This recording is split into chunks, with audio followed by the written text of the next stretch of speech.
sebagian orang menjadikan TikTok, Instagram itu sebagai standar. Makanya kalau dia dapat kiriman potongan video, potongan kata-kata, di-share kemana? Ke suaminya. Mas, delok nih mas. Jangan pernah membandingkan kita sama orang lain. Orang kalau membandingkan itu akan melakukan kezaliman. Umpamanya, suami membandingkan istrinya dengan istri orang lain. Dia akan melihat sisi terjelek di istrinya yang dia bandingkan dengan sisi terbaik di perempuan itu. Ya tidak imbang lah. Nggak bisa sama. Akan melakukan kezaliman kita. Makanya wal yasa'ka baituka. Wes, sibukkan dirimu dengan rumahmu. Ini rumahmu. Di situ engkau membina, membangun, menumbuhkan cinta dan kasih sayang di tempat itu. Orang lain, urusan orang lain. Bismillahirrahmanirrahim.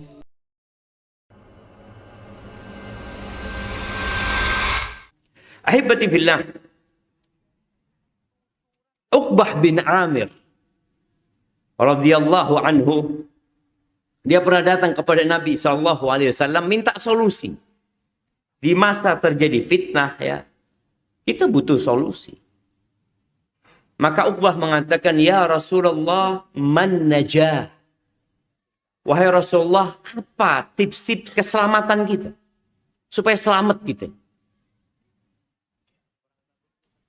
Nabi SAW menyebutkan 3 perkara. Yang pertama kata Nabi SAW, amsik alaika lisanak. Engkau tahan lisan. Jangan ngomong sembarangan. Nabi SAW menyebutkan di hadis lain, man kana yu'minu billahi wal yawmil akhir falyaqul khairan aw liyasmut. Kata Nabi SAW, barang siapa yang beriman kepada Allah dan hari akhir, hendaklah dia menjaga lisannya atau diam. Hendaklah dia mengatakan yang baik atau diam. Kita berada di fase semua orang bisa ngomong. Ada lisan, ada tulisan. Jadi tulisan yang kedua itu ya tulisannya. Atau lisan yang kedua itu ya tulisan. Orang memang nggak ngomong. Di masa Nabi SAW, nggak semua orang bisa membaca dan menulis. Tapi di masa kita sekarang semua orang, Masya Allah. Buta huruf itu benar-benar diperangi sehingga orang semua bisa membaca dan menulis. Sebagian orang, dia berbicara seenaknya. Di podcastnya, mungkin di komentarnya, untuk nggak lihat komentar-komentarnya. Sampai anak punya adik ngomong, jangan lihat komentarnya di ini, kata adik anak. Kenapa ya Allah, jahat-jahat orang komentar itu. Iya, memaki, menuduh, menvonis. Dan dia menulis itu biasa aja. Biasa aja, nggak ada bebannya. Yang aku tulis ini kira-kira dosa apa? Tidak, nggak ada. Inna rajula la yatakallam bi kalimah min sakhatillah. Ada orang, kata Nabi SAW, yang dia mengungkapkan sebuah kalimat. Kalimat aja. Tapi kalimat itu dimurkai Allah Azza wa Jalla. Lalu dia akan terjun, a'udzubillah, bebaskan neraka selama 70 tahun. Satu kali. Ada orang kadangkala melihat sebuah video atau apa, lalu komentarnya lonte, pelacur gitu ya, pezina. Loh, antum butuh 4 saksi mengatakan itu. Menuduh seorang berzina itu butuh 4 saksi. Atau mengatakan, oh dasar anak haram. Bila antum menuduh ibunya berzina. Tapi dia ketika mengatakan itu biasa aja. Butuh 4 saksi. Nggak ada 4 saksi, antum akan dipecut 80 kali di depan orang. Dan kesaksian antum nggak akan lagi diterima. Dianggap pendusta orang.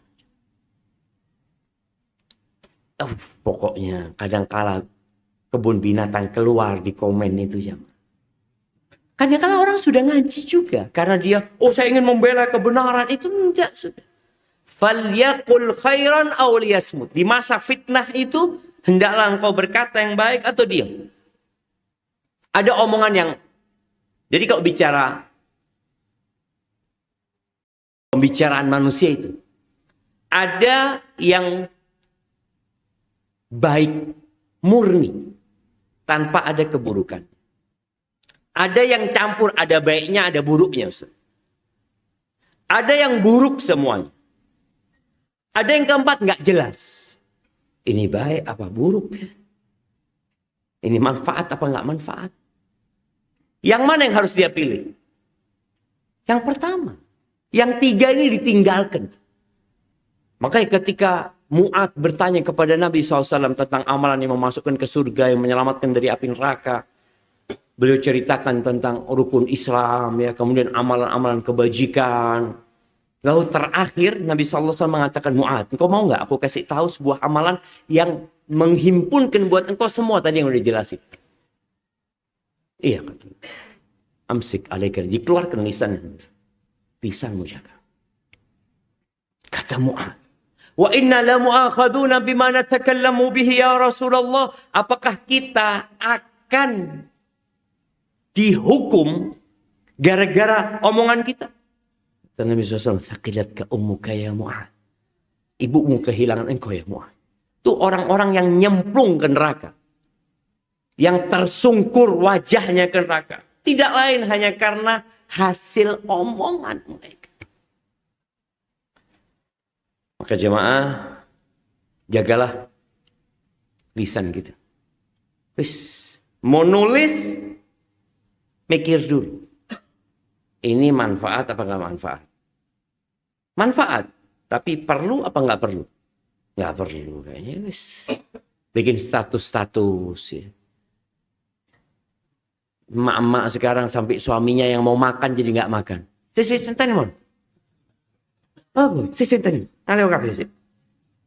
Foto sampai gelundung. Ini terjadi sama orang. Maka tadi jaga lisanmu. Kemudian yang kedua, ini yang berkaitan dengan kajian kita. Jadi tadi itu masih muqaddimah loh. Hampir.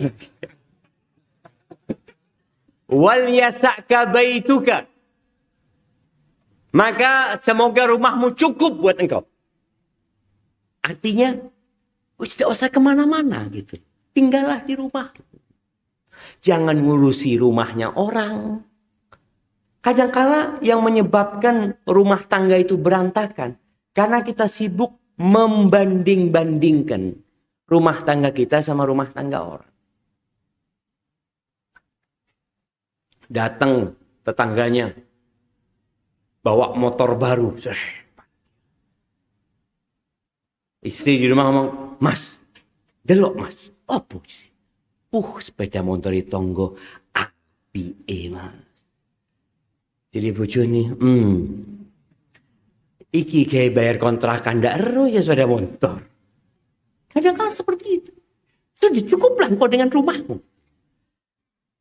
Dan khususnya buat para wanita. Ya ini cuma subhanallah. Allah Azza wa Jalla mengatakan kepada mereka waqarna fi buyutikum. Kalian tinggallah di rumah-rumah kalian. Wala tabarrajna tabarrujal jahiliyatil ula. Kalian jangan bersolek seperti orang-orang jahiliyah terdahulu.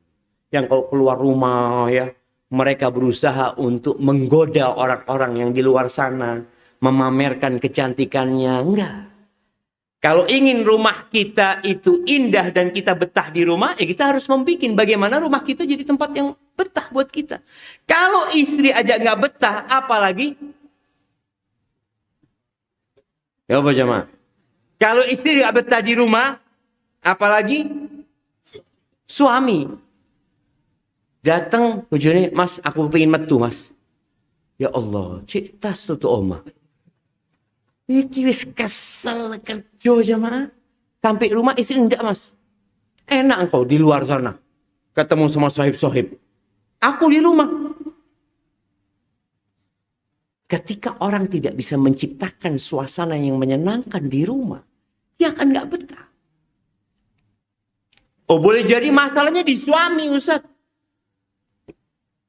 Ketika lingkungan itu tidak mendukung, kita yang harus menciptakan lingkungan yang mendukung. Bagaimana orang itu senang di rumahnya? Ini bapak-bapak lebih senang di luar apa di rumah? Oh, di luar apa di rumah? Le iso mulai ngenteni turu kabeh, ndak usah. Iya, dia pulang kerja, ketemu sama istrinya macam-macam, maghrib, tak pamit ya, ono pengajian. Pengajian ndak ono pengajian. Ndak ono. Karena sumpek di omahe pengen metu. Maka hendaklah kita agar solusi ini benar-benar jadi solusi buat kita. Di masa yang penuh dengan fitnah. Kita perlu menciptakan suasana yang benar-benar menyenangkan di rumah. Wis tidak usah mikirin orang lain. Tapi dengan adanya handphone gimana? Tadi kan Nabi alaihissalam menyebutkan akan ada fitnah yang masuk setiap rumah. Artinya perempuan di dalam rumah pun, atau kita dalam rumah pun fitnah itu datang. Iya. Jangan menyibukkan diri dengan yang di luar rumah sana. Rumah tanggamu engkau urusi. Sekarang ini standar suami soleh itu apa? Mana yang mau jawab? Anda kasih hadiah. Apa standar suami soleh? Nggak tahu. Saya sudah soleh. Orang ngaku nih soleh. Ada standar. Sebagian orang menjadikan TikTok, Instagram itu sebagai standar. Makanya kalau dia dapat kiriman potongan video, potongan kata-kata, di-share kemana? Ke suaminya. Mas, delok nih mas. Anda dapat jemaah. Beberapa tulisan mengatakan suami yang soleh itu ya, kalau sampai tempat kerjanya, WA istrinya, ya. Kemudian apa lagi? Waktu makan WA istrinya, pokoknya ini standar TikTok. Betul, sahih. Dulu suami keluar rumah, kapan dihubungin sama istrinya? Nggak ada. Kecuali sore pulang. Sampai ada kejadiannya. Suami istri mau cerai. Kayaknya udah cerai, semoga enggak sih sebenarnya. Itu suaminya capek menghadapi istrinya. Ana di tempat kerja Ustaz, kok enggak WA? Lu aku kerja, ngono lho. Yang di rumah enggak kerja. Enggak kerja yang di rumah. Padahal banyak kerjaan yang bisa dikerjakan. Kadang-kala ada yang mengatakan, cobalah WA. Istrimu itu menunggu jawaban dari WA-mu. Loh iya, kalau kita lagi kosong enggak apa-apa. Iki di dalam pos atasan, WA, ayo mas, kok enggak WA kamu mas? Ana lihat masih online itu. Lu online kerja. Ini kadang-kala yang merusak rumah tangga. Jangan pernah membandingkan, tadi Anda sampaikan. Jangan pernah membandingkan kita sama orang lain. Orang kalau membandingkan itu akan melakukan kezaliman. Umpamanya, suami membandingkan istrinya dengan istri orang lain. Dia akan melihat sisi terjelek di istrinya yang dia bandingkan dengan sisi terburuk di perempuan itu. Afan. Sisi terburuk di istrinya dia akan bandingkan dengan sisi terbaik di perempuan itu. Ya enggak imbang lah.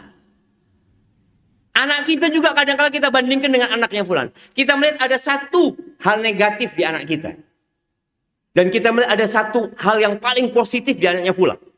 Lalu kita, kau lihat anaknya fulan tuh. Enggak bisa sih, akan melakukan kezaliman kita. Makanya wal yasa'ka baituka. Wes, sibukkan dirimu dengan rumahmu. Ini rumahmu. Di situ engkau membina, membangun, menumbuhkan cinta dan kasih sayang di tempat itu. Orang lain, urusan orang lain. Jangan sibuk menanyakan tentang orang lain. Suamimu seperti apa? Loh, kepingin deh suamiku. Suamiku seperti apa? Jadi kalau orang seperti itu, jemaah, maka tolong, ya, rumah kita menjadi tempat yang paling indah di muka bumi ini buat kita. Tentunya buat laki-laki ada rumah Allah Azza wa Jalla. Tapi buat perempuan, tempat yang paling indah adalah rumahnya dia. Kemudian solusi yang terakhir, wabki ala khati'atika. Tangisi dosa-dosamu. Subhanallah ya. Disuruh di rumah, suruh nangis. Kita ini banyak dosanya. Setelah sholat aja kita astagfirullah, astagfirullah. Dan Nabi SAW ketika menyampaikan hal ini kepada generasi terbaik umat ini. Kepada para sahabat-sahabatnya. Apalagi buat kita. Sudah tangisi dosa-dosamu. Jangan nambah dosa. Cari waktulah di malam hari untuk bermuhasabah. Ketika kita bermuhasabah, di antara yang perlu kita hisab, kita evaluasi itu, engkau lihat nikmat Allah. Dibandingkan nikmat Allah yang Allah berikan dengan musibah yang menimpamu. Karena kita ini kadang-kala sering nelongso, sering ngersulo. Ya. Apa ngersulo itu? Ngersulo itu mengeluh. Iya, mengeluh. Ngersulo. Seakan-akan nikmat yang Allah berikan itu sedikit. Sampai ada cerita seorang perempuan. Dia banyak hafalan Qur'annya. Tapi rumah tangganya kata dia, ya suaminya pernah KDRT sama dia. Adalah keributan di rumah tangga. Akhirnya perempuan ini satu titik, enggaklah aku sudah mau melepas jilbabnya. Di titik dia ingin melepas jilbabnya. Ingin meninggalkan ya hal-hal yang diperintah. Paling besar, paling dahsyat balanya itu para nabi. Tsummal amsal fal amsal. Kemudian yang mirip ke sana ya, yang mendekati kepada derajat para nabi, artinya orang-orang soleh, semakin dikasih bala. Cuma tatkala seorang ini mulai dia berharap pahala itu di dunia, dia akan kecewa. Nah, di dunia ini, ya Allah, sedikit nilainya gitu. Tapi orang berharap banyak dunia, berharaplah akhirat. Maka Anda sampaikan kepada perempuan itu, enggak. Nikmat Allah itu banyak sama Anda. Banyak sekali. Kita itu tidak pernah merasa dua mata ini nikmat. Antum bisa duduk di bawah. Kita lihat nih, ada bapak-bapak yang duduk di atas. Mereka sudah kekurangan salah satu nikmat. Tapi antum yang duduk di bawah merasa nggak nikmat gitu loh. Biasa aja. Enak sih lu ngudek dulu jemaah. Orang itu ketika melihat orang lain, ya Allah katanya, anak insya Allah pekan depan mau bawa kursi juga. Ini mereka sudah kekurangan nikmat. Cuma orang itu lupa. Kalau dia dapat nikmat. Nikmat dari Allah saja. Anda sampaikan, nanti dikasih tangan. Sebagian orang nggak punya tangan. Punya tangan. Sebagian orang itu kaki juga nggak punya. Bisu, tuli dia. Buta. Maka tolong lihat nikmat Allah itu banyak. Nanti antum akan bisa menangisin dosa-dosa antum. Tapi antum bandingin nikmat yang Allah berikan dengan output yang antum berikan dengan nikmat yang Allah berikan. Bagaimana dengan sholat kita, ibadah kita ya. Kemudian ternyata dosa-dosa kita juga banyak. Di situ kita akan, ya Allah, iya ya Allah. Aku banyak dosanya. Sebagian orang baru haji sekali, insya Allah, alhamdulillah. Anak kalau dicabut nyawanya kayaknya sudah siap. Siap sampai. Oh iya, wis mari haji. Orang yang pulang haji itu seperti bayi yang baru lahir. Wis dak ono dosa Gus. Ada orang merasa sudah baik. Maka Nabi SAW mengatakan wabki ala khati'atika, tangisi dosa-dosamu. Jamaah rahimakumullah. Doa yang sering kita panjatkan, ya Rabbana atina fid dunya hasanah wa fil akhirati hasanah wa qina adzabannar. Wahai Rabb kami, berikan kepada kami kebahagiaan, kebaikan di dunia Ibnu Katsir ketika menyebutkan kebaikan di dunia itu, menukil beberapa pendapat para ulama, di antaranya pendapat Ali bin Abi Thalib, Ibnu Abbas ya. Mereka mengatakan, Ali mengatakan ar-rizq, dikasih rizq sama Allah. Ibnu Abbas mengatakan dikasih qana. Cukup, merasa cukup, puas alhamdulillah ya, dengan apa yang Allah berikan. Maka ketika antum ingin memiliki rumah yang membuat antum betah di sana, ciptakan al-qanaah di rumah itu. Indah rumah itu, nerimo. Nabi SAW mengatakan, qad aflaha man aslama wa ruziqa kafafan wa qanna'ahu Allah bima ata. Beruntung kata Nabi SAW. Siapa? Orang yang berserah diri kepada Allah, menjadi muslim dia.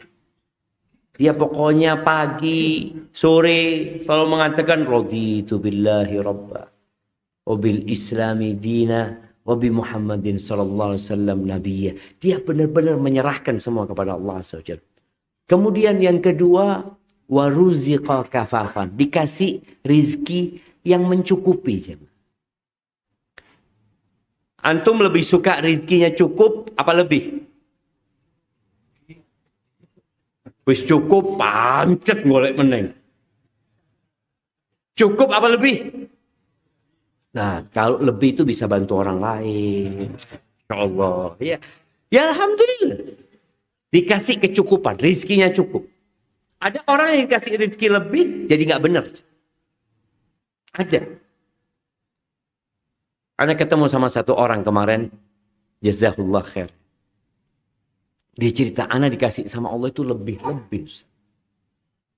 Sampai bingung. Tapi alhamdulillah Ustaz, Allah pilihkan buat ana, kata dia, rumah di lingkungan yang baik-baik. Jadi lingkungan tadi membentuk ana akhirnya untuk bisa berbuat baik. Karena orangnya baik-baik semua di sini gitu. Sehingga rezeki lebihnya dia itu, dia ngomong, anak-anak cuma satu, Ustaz. Cuma satu anak kamu. Akhirnya anak bisa bantu ini, bantu ini, bantu ini. Tadi, dikasih rezeki yang cukup, boleh jadi cukup buat bantu orang lain juga gitu. Bukan hanya cukup buat kita. Tapi kalau sudah lebih, orang bingung mau dibuat apa. Yang ketiga, penutup dari orang-orang sukses ini adalah Allah bikin dia qanaah dengan apa yang Allah berikan. Maka Rabbana atina fid dunya, ya di antara yang diminta dikasih qanaah ya Allah. Qanaah dengan yang di rumah. Suami kalau qanaah sama istrinya dan tidak memandang yang tidak Allah perkenankan, dia akan nerima istrinya. Ketika dia, ya Allah kok ayu bojoku ya Masya Allah. Tapi ketika antum sibuk dengan handphone antum, ketika di luar antum bekerja, matanya jelalatan, ketika antum pulang ke rumah gimana? Kok kayak gini bojoku? Jadi dia melihat istrinya nggak lagi cantik. Istri juga seperti itu. Ketika dia sibuk melihat nonton, makanya ketika perempuan-perempuan nonton kajian juga ya. Ketika dia sudah mulai membandingkan yang dia tonton dengan suaminya, matikan layarnya. Dengarkan suaranya. Karena sudah ada masalah di hati.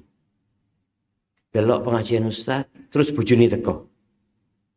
Sopo ya? Sopo? Bojomu iki. Cuma karena dia memandang yang tidak benar ya. Artinya dia mungkin memandang yang benar, tapi dengan niat yang tidak benar. Maka hati-hati. Ini diantara nikmat agung yang perlu kita hadirkan di rumah kita, nikmat qanaah. Di antara tanda-tanda kiamat itu adalah mendekatnya pasar. Dulu pasar di masa Nabi SAW itu biasanya musiman. Di daerah tertentu ya, ada pasar. Sama di negeri kita, di tahun-tahun terdahulu itu, nggak tahu di Surabaya. Di Jember itu ada Sabtuan, ada Rebuan, ada Jumatan. Nanti pasarnya pindah dia mau. Hari Sabtu di mana ya? Kalau di Surabaya ada. Di Jakarta masih ada sisa-sisanya. Senin, pasar Rebo, pasar Minggu. Itu memang seperti itu. Pasar itu ramenya hari. Jadi semuanya jualannya di sana. Nanti pindah ke sana. Tanda-tanda kiamat, pasar itu akan mendekat. Artinya orang kalau mau ke pasar, pikir pasar di sini. 24 jam. Kali 7 hari. Kali setahun. Tapi kan ada kesel. Di sini ada pasar. Di sini ada pasar. Sampai di masjid pun iktikaf, nak pasar. Tempat yang paling dibenci Allah itu apa? Pasar. Digawa nak masjid pasar itu. Enggak Ustaz, ini cuma lihat-lihat, enggak transaksi. Kan yang enggak boleh transaksi Ustaz. Oh, ini berilmu orang ini. Ketika mau transaksi, keluar masjid. Bismillah.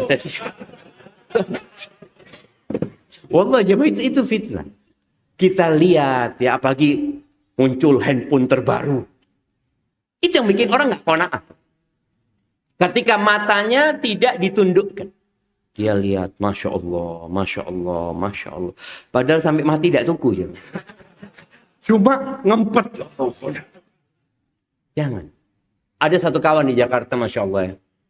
Ketika dia hijrah, dia ngomong, Ustaz, anak ini gila sama jam. Ustaz. Orang kaya. Jadi tiap hari itu ngelihat jam. Masya Allah, bagus. Nggak butuh. Orang butuh jam piro deh, Mak. Butuh berapa jam? Enggak loh, Ustaz. Ada jam makan. Jadi jamnya khusus jam makan, jam istirahat. Cukup 1 jam. Tapi enggak, dia koleksi. Karena memang ketika dia pakai itu, antum lihat ada orang pakai jam itu sampai gelundung di sini jam. Sampai ngelewatin apa? Iya. Kenapa ngelundung?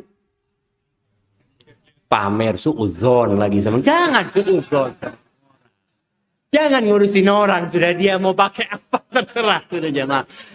Cuma ya itulah. Artinya ini orang gila jam. Dia ngatakan ketika anak hijrah, Ustaz, anak log out dari Instagram. Ustaz. Karena kalau enggak, anak akan lihat terus. Dan mereka itu pinter. Apa yang biasa antum lihat akan ditawarin itu. Antum bisa nonton sepeda, lihat loh, sepeda meneng. Sepeda meneng. Pokoknya sesuai dengan apa yang antum suka tonton. Dan itu yang menyebabkan orang nggak qanaah nanti jemaah. Punya sepeda di rumah. Dia lihat sepeda. Baru 7. Loh, showroom memang nih. Dua sepeda pitu sih. Dia lihat tambah lagi. Dipakai enggak? Dipakai enggak? Boleh jadi itu berapa kali antum pakai? Ini Ustaz 3 tahun yang lalu anak pakai Ustaz. Sepeda motor itu dipakai, bukan untuk dilihat. Tapi tadi ada orang-orang yang memang akhirnya terfitnah dengan hal itu. Nggak qanaah, nggak nerima. Maka kita perlu menghadirkan qanaah. Di antara cara menghadirkan qanaah dalam rumah itu, boleh kita membandingkan. Karena orang itu punya keinginan membandingkan. Maka kata Nabi SAW, Unduru ila man huwa asfala minkum. Lihatlah kepada yang di bawah kalian. Wala tanzuru ila man huwa faqum. Jangan, larangan dari Nabi SAW. Melihat kepada yang di atas kalian. Jangan. Antum parkir motor. Nanti. Ketika antum parkir, di kanan antum ada motor yang lebih jelek. Di kiri antum ada yang lebih bagus. Antum ngelihat yang mana? Sehingga api Allah. Sampai orangnya tidak ada dilus-lus mantu. Ya Allah, api kan? Seperti itu. Yang jelek antum lihat. Padahal perintah Nabi SAW melihatlah kepada yang di bawah kita. Gitu. Memang manusia menciptakan hal itu. Karena mereka berpikir mencari keuntungan sebesar-besarnya dari orang lain. Ya. Antum lihat perumahan-perumahan. Yang jelek itu di depan apa di belakang? Kalau perumahan. Paling duri. Jadi orang yang rumahnya paling belakang itu tiap hari. Waduh. Sampai oma paling elek. Iki omaku. Jadi dia nggak pernah melihat rumah yang lebih jelek dari rumah dia. Karena tiap hari lewatnya. Kayak gitu sama. Itu jadi fitnah lagi. Ya sudah. Kita perlu menjaga hati kita. Ketika fitnah itu masuk ke rumah kita. Kita tetap bisa mengontrol diri kita kalau kita. Buka lah. handphone ini ketika ada perlunya. Jangan sibuk. Anda nggak tahu ya, bapak-bapak ini senang melihat statusnya orang apa enggak? Hah? Kadang-kala ada bapak-bapak yang suka. Kalau emak-emak, Masya Allah. Anda terus serang jemaah, Anda nggak pernah tahu status istri Anda. Nggak pernah tahu status ya orang-orang terdekat anak. Emangnya kita waktunya berlebih. Sehingga kita mau mengikuti kehidupan orang lain. Engkau fokus dengan hidupmu gitu. Kita ini nggak akan ditanya tentang rumah tangga fulan.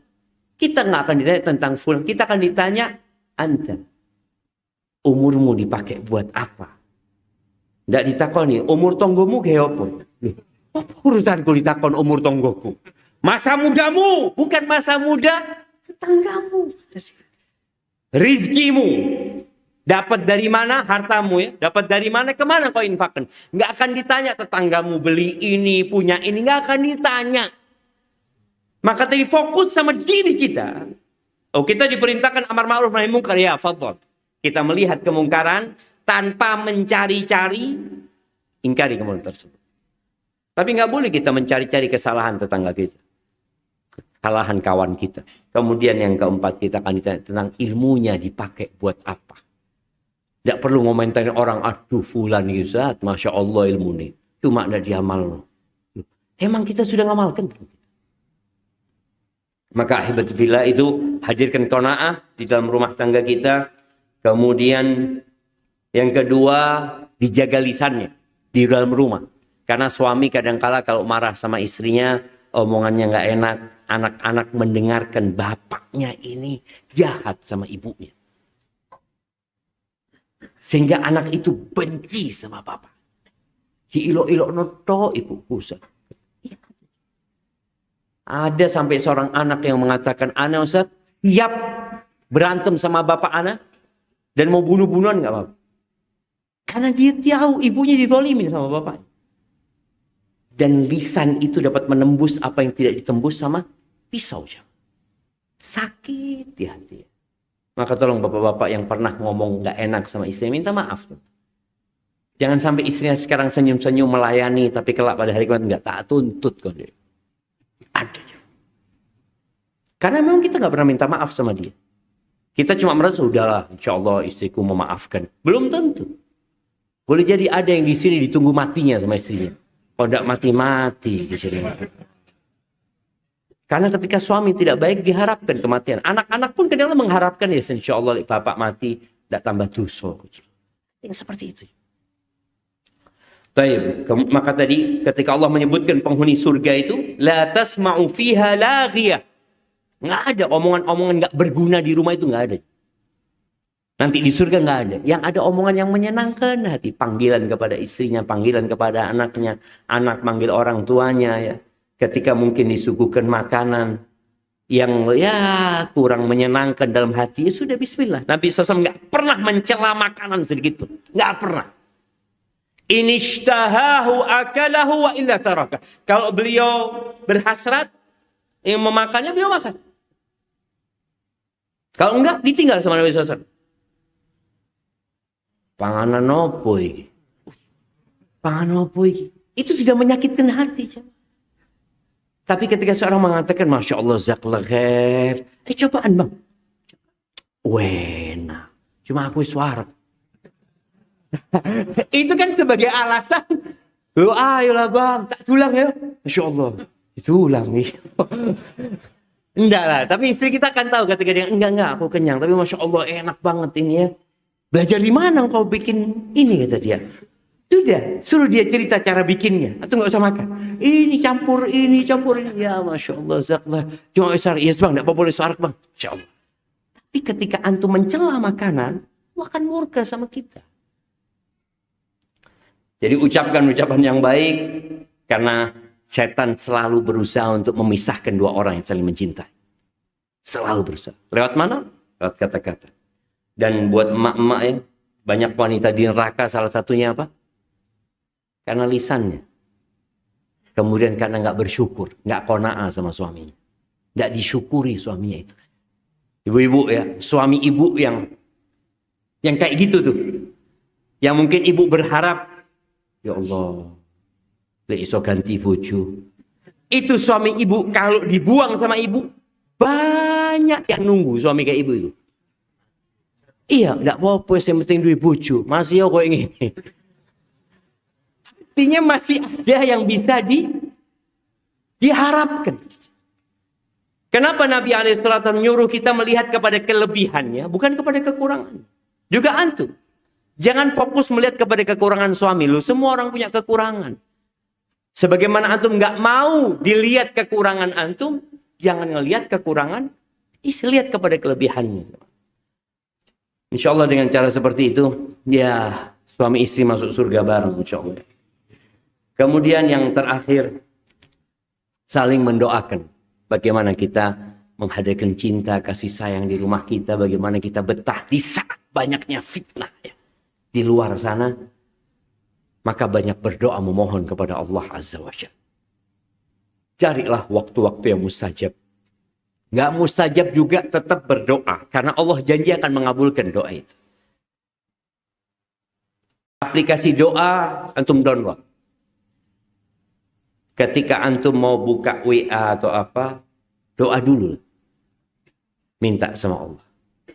Ketika antum hendak menjalin hubungan dengan manusia, antum jalin hubungan dulu dengan pencipta. Kita perlu punya kebiasaan yang baik jemaah dengan handphone kita. Sehingga ketika kan aplikasi doa itu ada ratusan doa yang diajarkan Nabi SAW. Antum baca mamanya, Allahumma inni as'alukal huda wa tuqa wal afaf wal ghina. Tapi ingat doa itu kalau bisa ya ada pujian buat Allah ya. Kemudian ada salawat buat Rasul sallallahu alaihi wasallam. Terus silakan antum berhubungan sama manusia. Kita itu WA kadang-kala sampai 20 menit, 30 menit, telepon sama orang, ngobrol sama orang. Antum pernah gak menikmatin ngobrol sama Allah Azza wa Jalla? Ya Allah, aku punya masalah ini ya Allah, aku punya anakku ini ya Allah. Ngobrol sama Allah Subhanahu wa taala. Perbanyak doa dan doakan pasangan kita, doakan anak-anak kita. Baca Rabbana hablana min azwajina wa dhurriyyatina qurrata a'yun waj'alna lil muttaqina imama. Ya Allah, karuniai kami dari pasangan-pasangan kami, dari anak-anak keturunan kami qurrata a'yun, yang nyenengno moto, nyenengno hati. Jadi kita pulang ngelihat anak-anak seneng. Kadang-kala kita pulang ke rumah ngelihat anak-anak lepotan semua gitu ya. Loh, ibu ini main game ibunya. Nah, tidak diurusi main game. Yang suka main game itu bapak-bapak apa ibu-ibu? Ibu-ibu tuh sampean nak. Ibu-ibu tok disalahno. Enggak, kayaknya kalau game itu bapak-bapak. Iya. Ada bapak yang istri Mbak Ustaz, anak punya suami Ustaz, kabel apa? Ces-cesannya Ustaz, itu lewat bawah pintu kamar mandi Ustaz. Jadi main game di kamar mandi jemaah, na'udzubillah. Kan ada orang yang rokokan di kamar mandi, sekarang berubah. Main game di kamar mandi. Na'udzubillah. Enggak jadi qurrata a'yun. Sang suami melihat istrinya tidak menyedapkan mata, tidak nyenang hati. Sang istri juga melihat suaminya kayak gitu. Hadir di rumah tapi enggak ada di rumah. Dia ada di luar. Badannya aja yang ada di rumah. Maka minta sama Allah supaya dikasih qurrata a'yun, nyenang hati. Anak-anak menyenangkan hati orang tuanya. Tapi dengan cara tadi tidak membandingkan. Sekali lagi, sebenarnya Allah sudah menciptakan keluarga kita ini bisa menyenangkan hati.